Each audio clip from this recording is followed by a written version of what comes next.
Good afternoon, everyone, and welcome to a highly anticipated technology webinar, Google, Skype, and Zoom, oh my. I'm Elizabeth George, Director of Member Engagement and Chapter Development with the American Guild of Organists, and I'm so glad that you could join us today. Before I introduce our panelists, I have just a couple of housekeeping notes. First of all, this is being recorded, so you don't have to take any notes. It will be uploaded probably by Monday afternoon on our website. If you go to the Education tab and you look at the drop-down menu, you will see past webinars and supporting documents. And there'll be some handouts there and a link to the recording. As well, we do want you, even though you've been muted, to post questions today. And I would encourage you, rather than using the chat box, to please use the Q&A icon, which is down at the bottom of your screen. And if you just click on that, you can post your question. And actually, Christopher is going to be monitoring Q&A, and we will be happy to answer your questions. And the benefit of using Q&A is if we don't get to answer all of them, at least we have a record of them and we'll be able to get back to you. So let me tell you a little bit about our panelists. Harold Stewart, CAGO, started studying piano at 5 and organ at 15. He's an engineer that specializes in cryptography and privacy, and he has worked with very many well-known Silicon Valley companies, including Apple, Oracle, and Uber. He composes, teaches organ lessons, plays the organ for his church, and spends much of his time figuring out how he and his wife, Kathleen, can spoil their 7 grandchildren. And he is also, by the way, the chair of this committee. Greg Ritu majored in electrical engineering and music and has been active in technology and church music for 38 years. His recent technology work was with 27 terabyte databases supporting order to cash for air gas. High-end audio and recording technologies have always been his interests. Christopher Abels has worked in the IT field for over 20 years. When not wearing his IT hat, he is director of instrumental music for Mission Hills UCC in San Diego, and he is the newsletter and webmaster editor for the San Diego chapter. Michelle Klima-Thomas received her degree from the University of Florida, where she studied organ with Dr. Laura Ellis.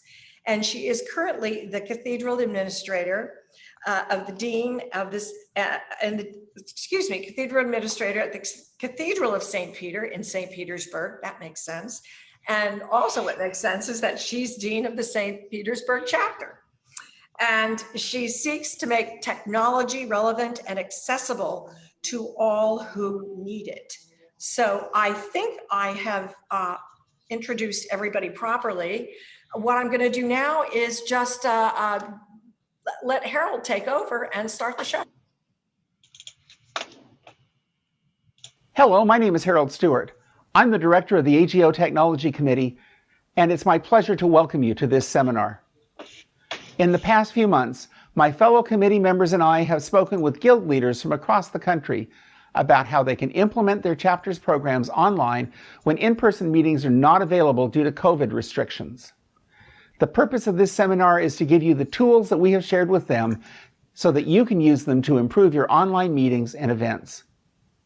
For this presentation, we assume that your chapter is using Zoom for your meetings, but the things that we are telling you today should also apply to other video conferencing systems. I've recorded this section of the seminar because I need to show you features of Zoom that are difficult to demonstrate when it's connected to a meeting. I am attending this meeting, however, and will be available to answer questions at the end of this presentation, along with my fellow committee members. We'll now start with my portion of this seminar, which is about using Zoom for music. Video conferencing systems like Zoom are optimized for business meetings and have features that are designed to increase clarity of the human voice. These same optimizations can distort music, especially music with a high dynamic range like music for the organ. Fortunately, there are steps that you can take that will greatly improve the quality of organ music broadcast over Zoom. I'm using a Mac version of Zoom for this presentation. The tips I'm going to show you here also apply to Windows versions and also to some portable devices. Generally speaking, organ music sounds better over Zoom when it is pre-recorded. To play back recordings over Zoom, open your video and then choose Share Screen from the bottom of the Zoom window. Check the Optimize Screen Share for Video Clip and Share Computer Sound buttons from the bottom of the screen, then select your video from the ones presented. Then you can start your video. If you want to do live presentations, there are some tools that can improve the quality of the sound. Go to your Zoom preferences and choose Audio. Here you will see several options that you should adjust. Turn off the Automatically Adjust Microphone Volume option. This will keep the music dynamics from getting distorted. Turn the Suppress Background Noise option to Low. This will keep soft music from cutting out during the broadcast. Finally, choose Advanced from the bottom of the screen. On the window that follows, turn on the Show in Meeting option to enable original sound checkbox. Also, check the Disable Echo Cancellation and High Fidelity Music Mode options. You should always use an external microphone when broadcasting a meeting over Zoom. Your computer's built-in microphone is not designed for music, and music won't sound very good if you use it. Many external audio recorders can also be used as external microphones, so check your existing equipment to see if you already have what you need. When it's time to perform music over Zoom, choose the Turn on Original Sound option from your meeting screen. Please note that this must be done from the computer that is connected to the external microphone. If you follow these tips, organ music will sound much better over Zoom. In summary, here are my tips for getting better sound from a video conferencing system. Use pre-recorded music whenever possible. If it isn't possible to use pre-recorded music, use the Zoom features that I mentioned to improve the quality of your sound. You should also use an external microphone whenever possible. I'll now turn the time over to Michelle Klima-Thomas, who will talk about ways to improve hosting online meetings.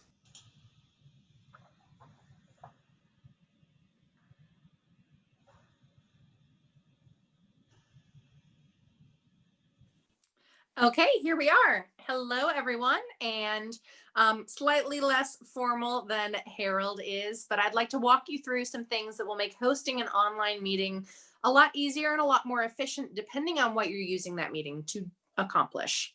Okay, so like Harold, I went ahead and recorded this ahead of time. And so when you're going on and scheduling a Zoom meeting in advance, it's going to be really important that you, of course, set up your date and time, as you very well know. Most of you are familiar with Zoom and the platform and everything that it is capable of, but there are a couple interesting things that you might be really interested in knowing. And so one thing is this idea of whether or not you can use a password. And so this password, when you're able to use this, you are asking people to input a password to make sure that they are automatically allowed into the meeting. Sometimes you don't want that. You don't want that extra step. And so it's possible that you can enable a waiting room to make that a little bit easier. And so what will happen is when you are the host, you'll see people come into the meeting. There's also an opportunity for you to enable join before host. And so what you're going to see here is that when you have enabled the waiting room, you can have people come in and accept them in. Otherwise, you can require them to put in a password and actually join in advance, which might make it easier if you are not necessarily the one hosting the meeting, but you still need to set the meeting up, or if you want people to be in before you're in case you can't make it quite on time. And so there are some other different host controls that you might want to be familiar with. And of course, you can mute participants upon entry. So in case someone comes on late, you want to make sure that they are not heard, checking their microphone and doing all these sorts of things. After you've set up that meeting, you're able to copy that invitation and send it out. It includes that hyperlink, which will put you right into that meeting, or it'll give you a meeting ID. And if you've elected for a passcode, it will let that also happen for you. And so going over to these meetings, we're going to go ahead and start that meeting for you. When you're going ahead through here, my computer does not have that audio, but I've enabled what I've had on there. And when you're allowing people to come into the meeting, it's definitely important for you to consider inviting people from the meeting in case they are having some issues, so that you're able to hop on there instead of trying to go back to those settings that you originally had. You can also rename these participants when you're in the Zoom meeting. So it'll make sure that you know who's who and who might be casting votes during your meeting, if it's some sort of a business meeting, or just identifying people so that you can address them by name. And so you are able to do that as a host for most Zoom meetings that is set up for. You also have the capacity as a host to mute all the participants. And so that will mute them, but that might not necessarily allow them to stay muted. They have the potential to unmute themselves so that when you are speaking, it'll give you the floor. Screen sharing is fairly simple. Just as Harold demonstrated earlier, you're able to go through and pull up any sort of a document. I highly recommend using Google Drive when you're doing these types of things, just because it makes it easier, especially if you're using Gmail or other Google products. It'll allow you to export that to a drive that will allow you to share it with other people or display it on the screen. And so as you can see, I've pulled up the chapter management handbook that I sent in an email. And when you are able to do that, you can open it in a new window so that it is more fully accessible for you there. And also you're able to use that link and share it with other people instead of floating a document around, which sometimes might be too large for an email attachment. One other thing that I wanted to make sure that everyone was aware of was this record function. And it was demonstrated in our meeting today with this webinar. You probably had something come up on your screen stating that this meeting would be recorded and that by participating in the meeting that you would consent to the fact that you are being recorded at that time. So that's something that you can use, and that will save right over to whichever area that you would choose to save it when you've recorded it at that time. So you can choose to save it to your hard drive, to your desktop, to some sort of a cloud storage, whatever you might have set up. And then the video and audio transcripts for that meeting will be saved. It's also saved on Zoom, and sometimes that will fill up. So make sure to go in there if you've recorded a lot of meetings and go ahead and get that out of the way.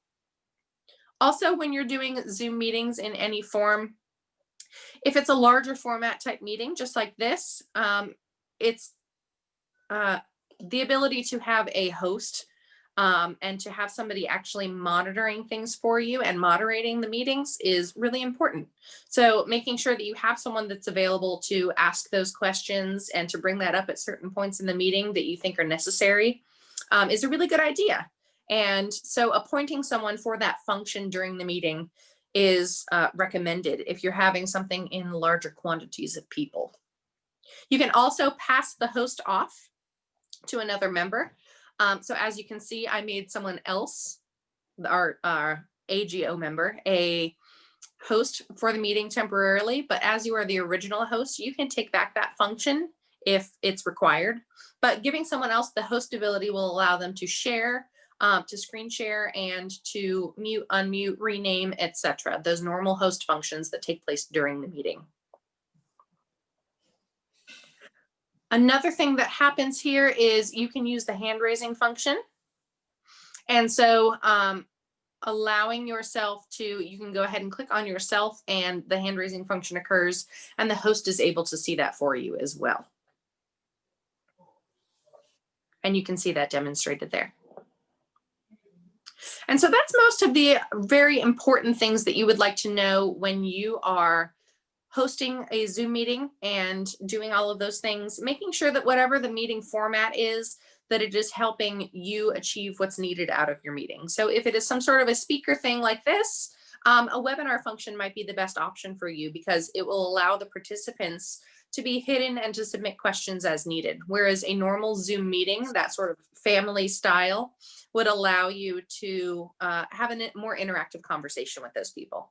And so using those host functions will really help you have a more efficient and more wonderful meeting. I hope you enjoyed that little part, and I will be open for questions at the end along with my other committee members. And I'd like to pass it off to Greg for the next segment.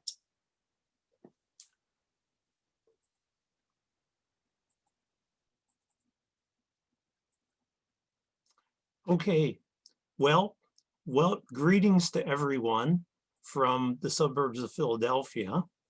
And I'm going to talk with you about recording and editing the digital media. I'm Greg Ratu. I'm a dual member of Philadelphia and Southeastern Pennsylvania chapters.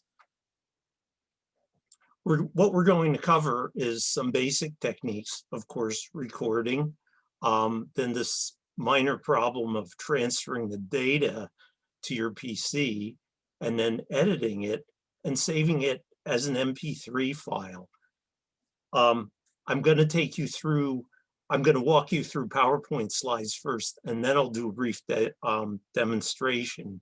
From having done these presentations many times, I always tell people there's Murphy's Law, and then there's O'Shea's Law, who said Murphy was an optimist. And when you do a presentation like this, you're functioning at the level beyond O'Shea's Law.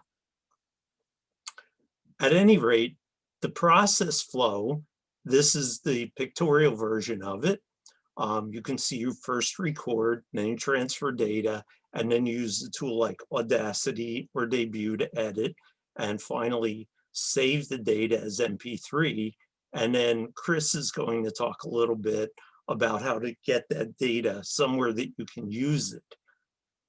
I'm going to talk about two methods of recording. As you see on the left, ye old iPhone, and on the right-hand side, the Tascam DR100 recorder. And then we're going to use software to transfer and edit. When we're transferring from the iPhone, the easiest and the best way to do it is iTunes. That's Apple's official way. That's software that they support. It works the best.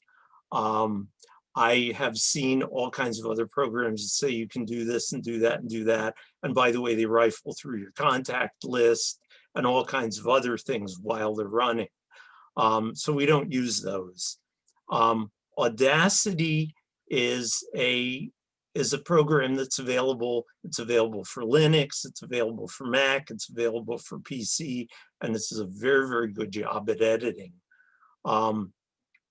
And if you want to do video edits, you can use the Debut software, where you can have a free version that you can use for yourself, or you can have a fully featured version that you can get for $39.95, or a professional version for $200. Now, using the iPhone, we're going to use one of the basic features on it, voice memos. You get moderate quality out of the iPhone just using the internal microphone. And just as a by the way, I've tested the internal microphone versus a calibrated mic, and they're within 5%. So you don't really need to worry too much about that. The only thing to note is that if you use voice memos, they are not stereo. And then to actually use iTunes to get this data to your PC, we hook up the iPhone to it, and God willing, it will work. This is one of the things I didn't want to do live, because 50% of the time it doesn't work the first time. Then you need to run iTunes to make sure you can actually see the phone, and then you do a sync on it, and after that the voice memos show up via all playlists, and at that point you can right click and copy and paste it in your work directory. And now here's a screenshot of what that actually looks like, and you can see on the left my iPhone, and you can see there's a voice memo in there that's a new recording. Now, before we talk about the Tascam DR100, there are a number of different recorders that are available for this. I chose the DR100 for my personal use. I had the opportunity to try a number of them, and it It has much quieter amplifiers than a lot of the other ones, which is important if you want to record low level. It has 2 sets of mics with it that you have both uni and omnidirectional. It has an internal poly battery. And last but not least, TIAC, of which Tascam is a professional division, they've been at this since 1953. And I have to tell you, I mean, I was transcribing some of my father's analog tapes using a 4300S reel-to-reel recorder. And even that 1970s vintage, I mean, when I checked out the amplifiers on it, I said, they are quite impressive. All of these units, they can do, or the higher end units, if you will, you can record super audio CD quality, which is the 9600 or 96 kilohertz sample rate. And I add to that at near studio quality with the internal mics. These units cost about $300. It's anywhere between 20 to 100 for accessories, which include things like a carrying case, a tripod, extra SD cards, remote controls, and things of that sort. All of them support writes to an SD card. And what you do to actually transfer that data is you, first of all, it's always good practice. You turn off the recorder when you're done recording, and then you remove the SD card and you insert it in your card reader, which I have a little reader that I got for $18 from Amazon. And it shows up as a secondary disk, and then you copy the desired WAV file. And this is what it looks like when you see the actual disk. Now, to do the editing, I use Audacity. I mean, I've been very pleased with the results that you can get. You can find that on the net. Just search for best free audio editing software for Windows. And I just put as a note on that depending on which version you get, it may or may not recognize the M4A audio files. So you may have to do some additional driver downloads. Now, basic editing that you do when you pull in a recording is remove white space. And you can add equalization if desired. You can add some reverb if desired. And then you listen to it and see how it sounds and you save it off. I'm also going to show you about merging in a voiceover audio file, which you do that by adding a new track, opening the secondary file, and then copy the desired portion and do an alignment on it. And last but not least, you bring the voiceover to the forefront, and you can listen to it and you export it as an MP3. Now, this is always a note that goes along with this. When you save your Audacity files, you can save them as an Audacity project, which means when you go back in, you get them exactly where you had left them. But if you export this as an MP3 and then bring that in, you'll notice your streams are gone and there's only one stereo stream left.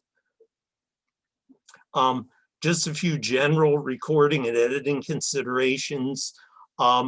You generally want to keep your volume units around -6 dB, especially digital recorders, 0 dB distortion starts. And if you take your level too low, you tend to get a lot of amplifier noise, and people say, well, you know, you can goose that up on the back end. Yes, but then you raise your noise floor in general. And you also tend to show converter artifacts, which it's usually nonlinearity. And last but not least, you have a very poor sound stage. Miking and mic placement, these are just some quick points on this.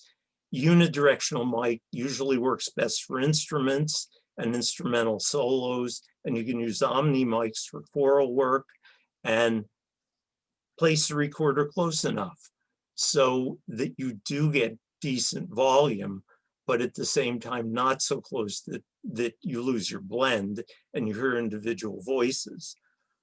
Microphones come in what are called condenser, dynamic, and ribbon varieties. The dynamic one is the most common one. The condenser mics, you might have seen that. It looks like the kind of mic that Harold had. Wasn't a condenser mic, but that's what they look like. It's that retro look for them. And people typically use condenser mics just as a, for example, for close miking and radio stations where you want a very detailed voice presentation.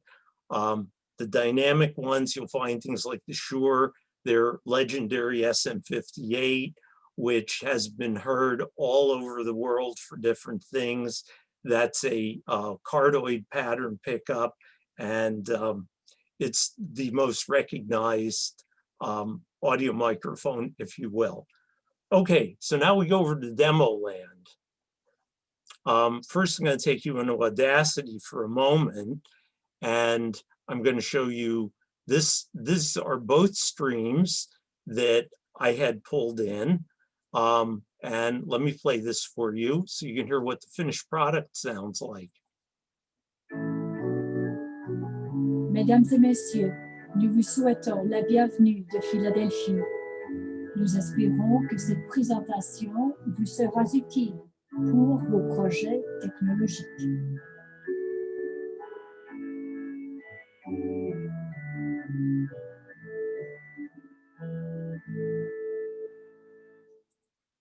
Okay, that's the finished product. How do we get there? Well, first we start out with Audacity, and we go into the original file, if you will, and you can see the project. And now this was where I started out. As you see, there's a lot of leader on this that we really don't want. So first we delete that, and there's also 3 verses, which we really don't want all of that either. So we delete that. And now, what does this sound like? And you hear it sounds like I recorded that in the garage. So what we do at this point is we go in and we start to add in effects. We add in a little bit of equalization, a little bit of bass boost, so this sounds better on garden variety systems, and a little bit of treble boost, and that helps. And we also add in a little bit of reverb. And now if we play this,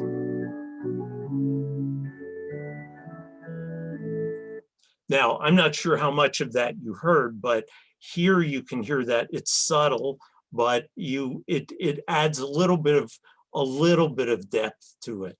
Okay, now to add another track, what we do is add another stereo track, and we want to go and we want to open the voiceover track, which,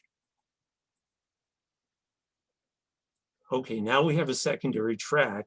And as you can see, now this has a very long leader. And if I played this for you, you could hear me going 3, 2, 1 before Margot started talking. So we really don't want all of that. We just want up to here. And we copy that and we take it in. And now Audacity was kind enough to place this where I stopped playing before. That's a handy trick you can use when you create one of these things. And if you need really fine adjustment, you have to use these positioning tools. So now what does this sound like? One thing we need to do before we do this is we need to go into the mixer board and we need to give the voiceover a little bit more than the original.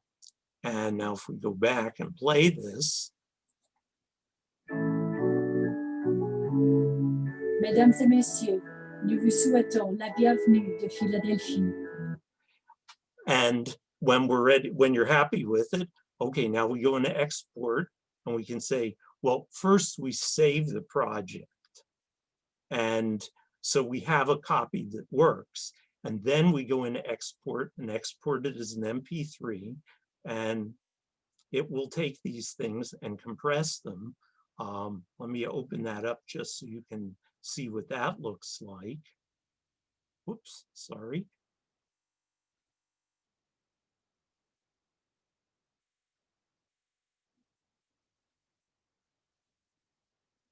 Okay, and here's the, yeah. Oh, I'm sorry. I need to open the finished product. Sorry about that. Let me go back to the finished directory.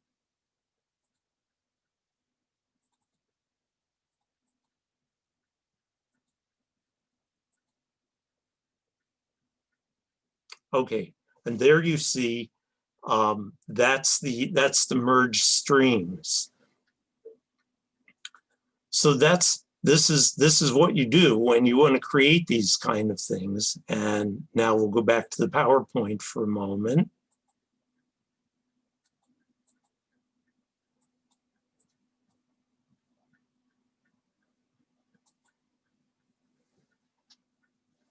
And now video editing. Oh, this is another fun area. I used to work for a cable advertising firm. We had people that did this all day. The good video is all about composition. I mean, that's what it all comes down to. We start with, if you want a video spot to look good and not to look like you've been slammed in a video, you always start with a 1/4 second black up and then 1/4 second black down at the end. When you record things like talking heads, you try and get a reasonable, not a terribly busy background. The editing process can be more involved because MPEG, which stands for Motion Picture Experts Group, was originally developed with the idea of films being put on it. Well, you can have multiple audio streams which have different languages. So you have at minimum 2 streams, and they don't travel in lockstep. They're only synced at certain points. So if you do funny edits, you can end up with your audio completely out of sync with the video. That's just a caveat emptor as you're doing this. And it's a general consideration that you need more horsepower to do video editing.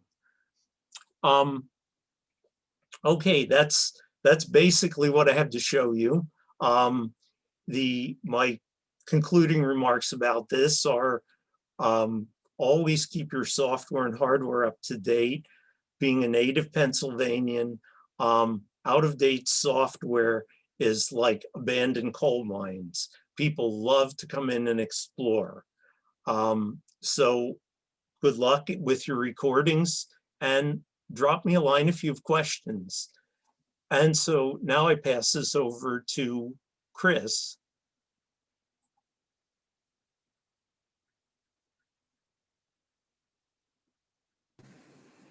Right. Hello, everyone. I'm going to talk about uploading videos to YouTube. So the first thing you need if you're going to be uploading to YouTube is a Google account or a Gmail account. So you need to sign up for one of those and make sure you verify it. That means as part of the process, you will enter a phone number. They will text you a code back and you've got to enter that code, and then they'll say your account is verified. Once that's done, they'll remove the restrictions and you can update longer videos. Without it being verified, there'll be a 15-minute limit to the length of videos you can upload. And I have provided a link that kind of explains how to sign up and verify your account that you'll be getting with the post-meeting notes. So now I'm going to share my screen. So here's your basic YouTube screen. If you want to upload a video, you start by clicking this little camera icon here that says create. And then say upload video. And that will bring you to a upload screen. And you can either drag and drop your file in there or click on select files to go and browse to it. So I have one ready. I'm going to choose my postlude from Reformation Sunday. We'll put up there. So I say, okay.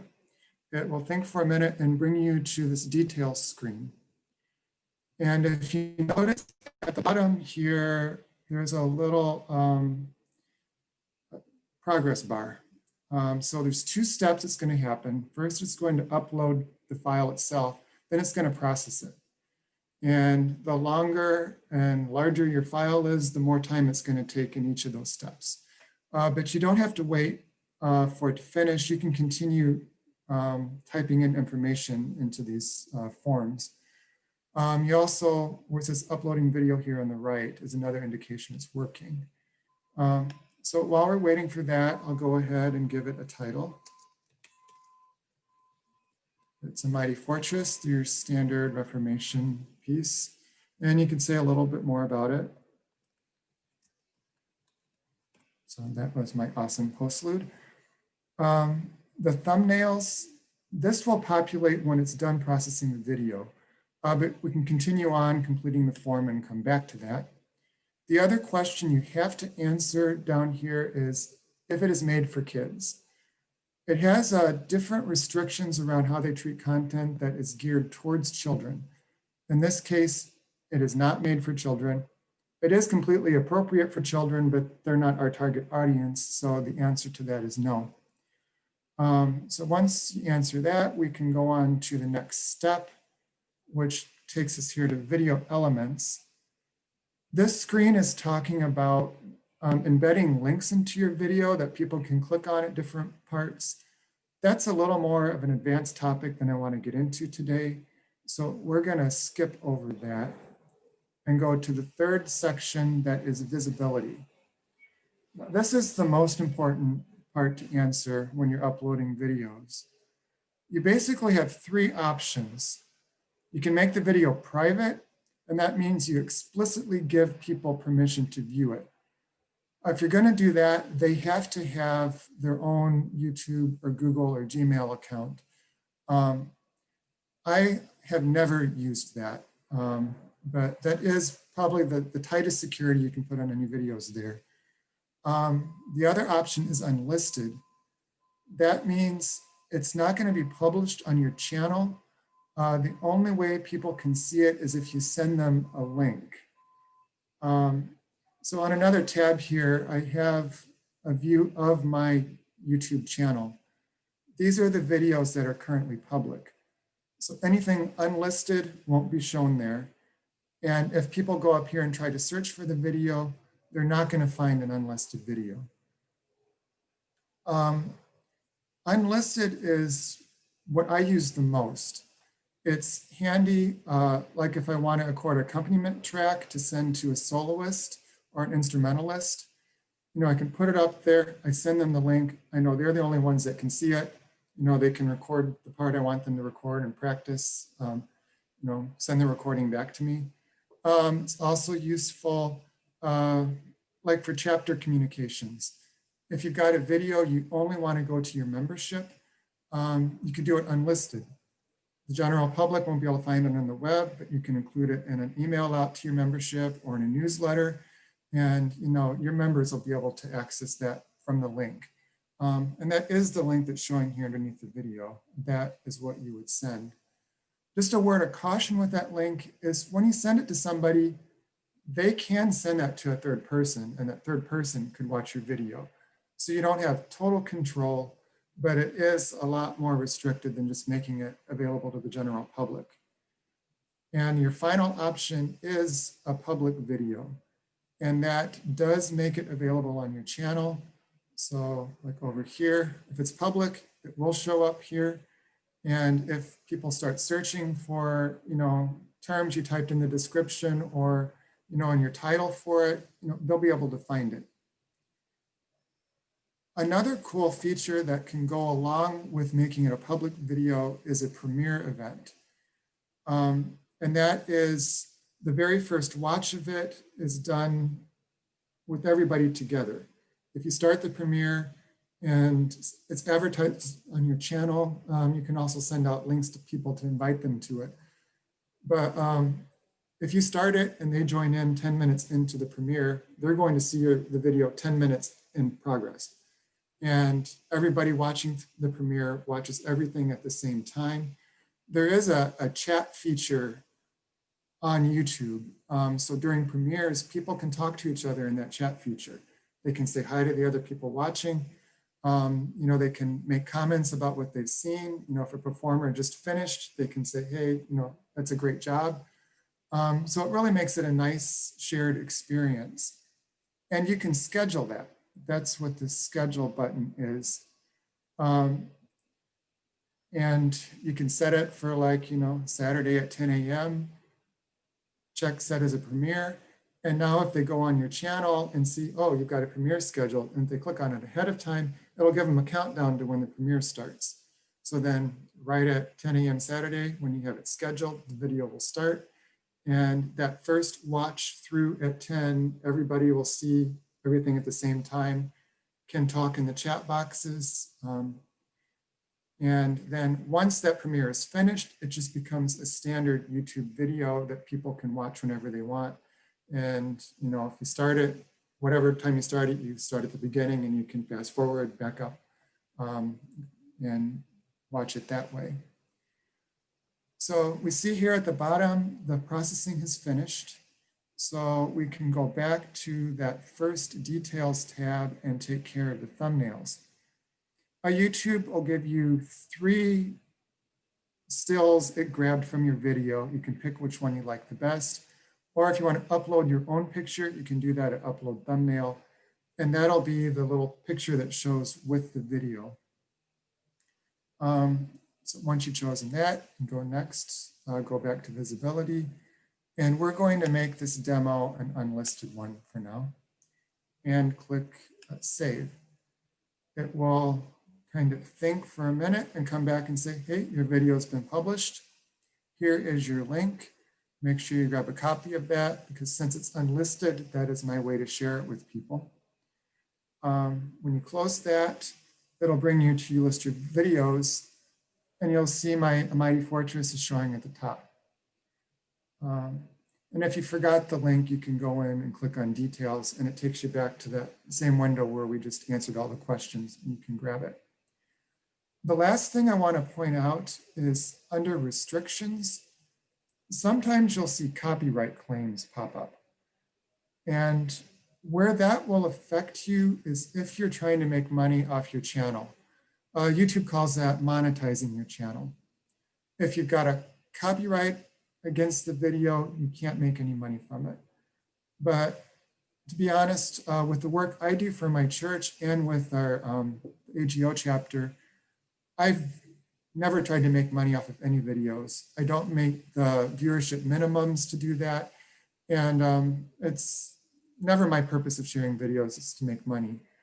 So I just ignore those copyright claims. If you are trying to make money off the channel, over here on the left-hand side is a copyright area. You can go there to contest it. It'll give you a little more information about why it triggered that as a copyright issue, and find out how to get that removed. Okay, so that is uploading videos in a nutshell.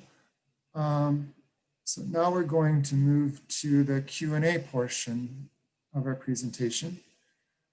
Let me pull up that window. I see we have 8 questions so far. The first one is for Harold. He asked, do the Zoom features you mentioned also improve the playing of pre-recorded music over Zoom, or is it just live music?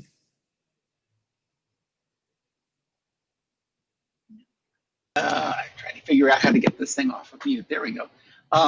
It is just live music. The pre-recording is handled differently. So if your quality of pre-recorded music isn't as good as you would like it to be, those features won't help you any. Okay. All right. Our next question is from Michelle. Actually, the next two are kind of about the same topic. They're asking to share details of copying the invitation, on how much of it you need to send to people. And also if there's there's another question. We'll stick with that one. The second part of that question was how to find if there's a toll-free number in the invitation, because most of them look like they're not toll-free. Yeah, so great questions, first of all. When you go on to that event invitation, it'll show you a long string of things. It'll start off with, Michelle Thomas has invited you to a Zoom meeting, topic, time, and date.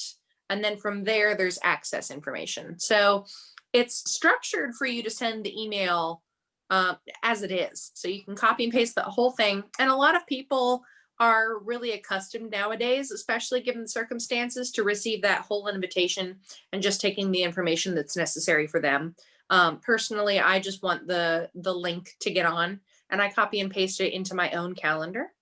But if you're going to make that Zoom meeting, it'll give you an option as to where you want the invitation to go.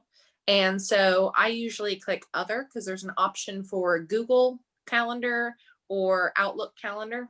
And I just find that with everyone and all of the different systems that they're on today, using Google or Outlook specifically is not necessarily beneficial. I just want that whole invitation to be able to send out to everyone. So I usually click the other calendars option on that.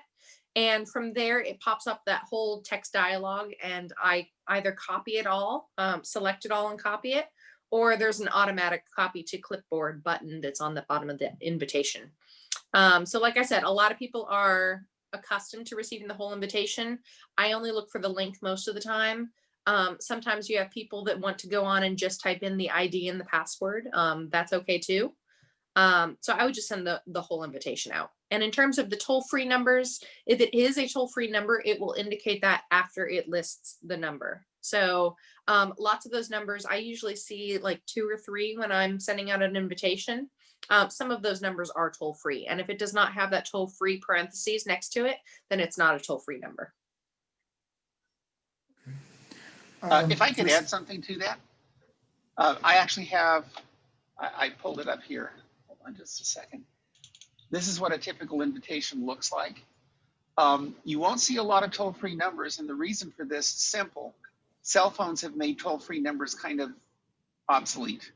And that is because cell phones charge you the same whether you're talking to a toll-free or a non-toll-free number, as long as you're within the US. Michelle's given a great answer here. I would add that. This is it's a great committee, but I wouldn't be too worried about whether it's toll-free or not. If they're calling on a cell phone, even most landlines nowadays, long distance, what's a long distance toll? That is true. Thank you, Harold. Mm-hmm. And I would also like to add, in terms of like the Zoom support and things like that, support.zoom.us takes you to their full support channel. They have video tutorials that'll walk you through a lot of things. They have options that'll let you step out and ask those very questions. So if you're ever, if you don't have access to us, and you're always welcome to send any of us an email, but Zoom support is a really fantastic function, and it has a lot of resources on there for you. And Michelle, there are 2 more questions related to Zoom here. One is there a way to disable attendees from being able to unmute themselves? And they're also asking about an audible chime when someone is in the waiting room. Yeah, so the waiting room function, when I receive an invitation, because sometimes I do have meetings that have the waiting room enabled, just because I don't want them to have to enter a password in, and I'll just monitor and let those people in. It'll come up as a banner on the top of my screen that it'll say so-and-so is requesting access to this meeting, or so-and-so is waiting from you to enter this meeting. I'll also see it if I pull up the participants bar. So you have those functions usually on the bottom of your Zoom screen. And so you're able, if you click on participants, when someone enters the waiting room, it will display their name there, and you can click accept the invite, and then they'll be into your meeting. In terms of keeping someone muted, you can disable that in the original settings when you create that meeting, that you can have participants muted through the whole thing. But in terms of actually muting someone and keeping them muted throughout the Zoom meeting, you would have to go on and mute them, but of course they could unmute themselves. So you might have to mute them a couple of times. Michelle? Yeah. It is possible off the security tab to not allow people to unmute. Ah, okay, great, So thank you. You can do that. New information to me too. Okay. Also, it was asked, is there a difference between a webinar and a meeting? Or what is the difference between webinar and meeting?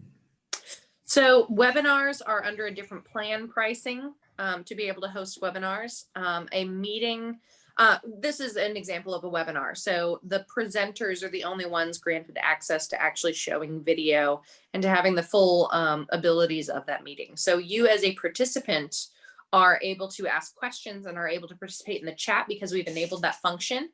But you're not participating in terms of like dialogue with us. Your video is not shown. We can't even see how many people are in this right now. And so that's an example of a webinar, something a little bit more formal, as opposed to a normal Zoom meeting, which is designed to enable more dialogue, more like an open table type meeting where other people can chime in and be part of something. And so, like I said, those are different plan pricing. So you can check that out on Zoom's website. Okay. We have another question. What are best practices for recording digital organs for live streaming on YouTube using church recording equipment?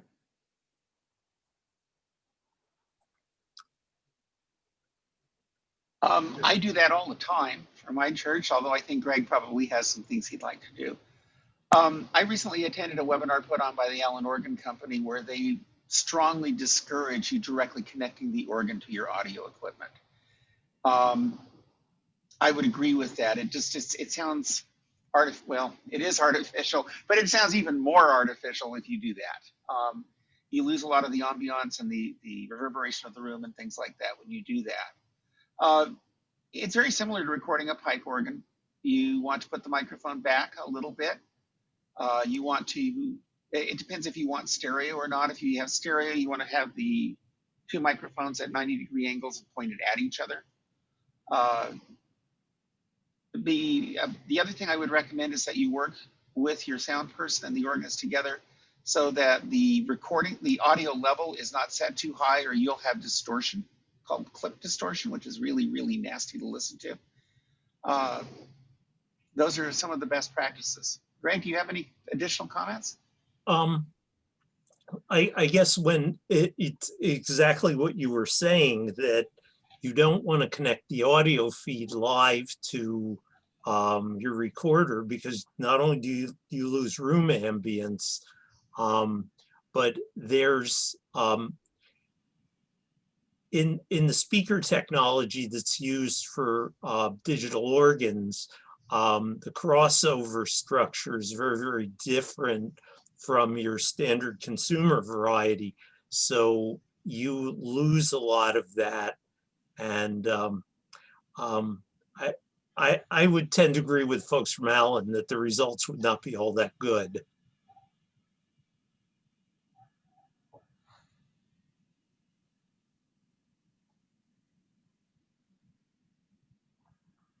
All right. I had a couple other questions that were about YouTube. One was asking about if you can change the thumbnail after you've uploaded the video, and you can. Minimize this. If you go back into the details tab, you're able to change the answers to any questions you made earlier, and you've got the option here to go ahead and change the picture. And if we go back, there were a couple other questions about the copyright claim. I guess I should clarify that there are different levels of claims that can be made against your video. Now, if you're taking a clip from a recording that somebody else made and are posting that directly on there, that's like clear violation of a copyrighted recording, YouTube will find that and just remove the recording on you. I found if you're performing a piece, it's usually a lesser strike, and those, they just don't allow you to monetize. Just the message I'm showing here on my screen. So you can dispute it, but they're not going to restrict anybody watching your video. They just won't let you make money off of it. And so, and more details on that, when you click on it, it kind of tells you what the options are. So let's go back to our channels here, or the questions. And yeah, they were saying you do need broadcast licenses for some music if you're performing it. So you do need to do your homework on that when you're choosing music to put into live streams to make sure you're covering yourself on the required licenses. If I could add something, actually, a couple of months ago, the AGO did a webinar on the legalities of live streaming. One license was there, and David Scott from Sela Publishing, and all of that information is on our website. In fact, there's even a video there, I think a 4-minute video from one license that really gives you a snapshot of what you should consider before playing music. So I would suggest that you go there. It's under past webinars and supporting documents under the education tab, and it's very detailed. It was a great webinar. Okay. Another one is there a recommended microphone for recording the pipe organ?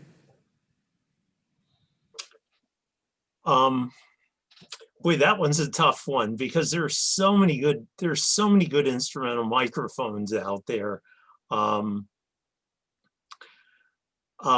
You know, you won't go wrong using things like your Shure SM58s. You can get better results than that, but I'm just looking even like some of the handhelds of the condenser microphones. If you want a lot of detail, I mean, you're getting into the $700-800 range for a microphone, and I think that generally gets us into a different region, if you will, in terms of recording. I would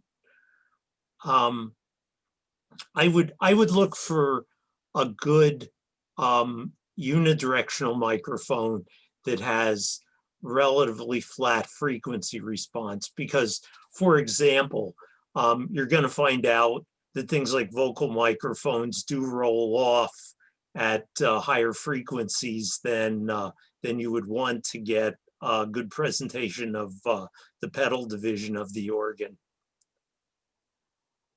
I don't have a go buy this if you want to do this right off the top of my head. Mm-hmm. Okay. Had another question about if there's a charge to place recordings on YouTube, and there's not.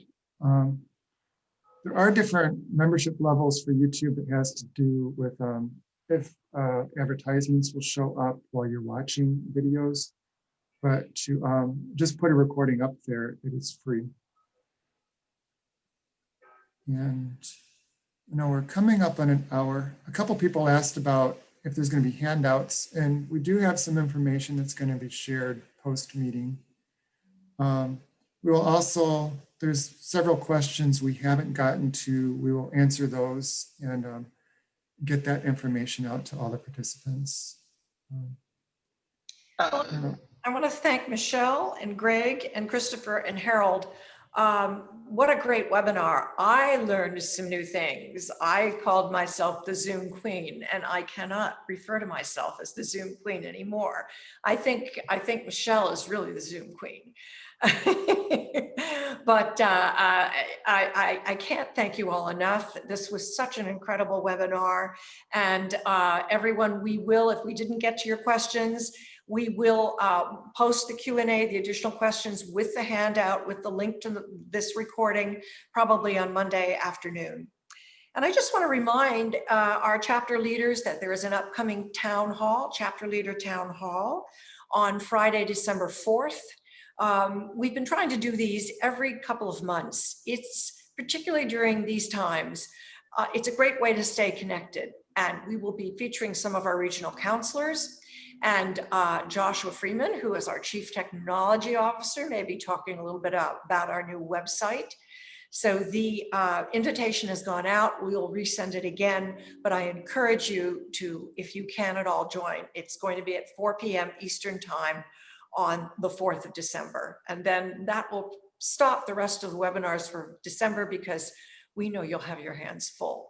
So I just want to say thank you again, and I want to wish everyone a very safe and happy and healthy Thanksgiving, and we will see you at the next webinar.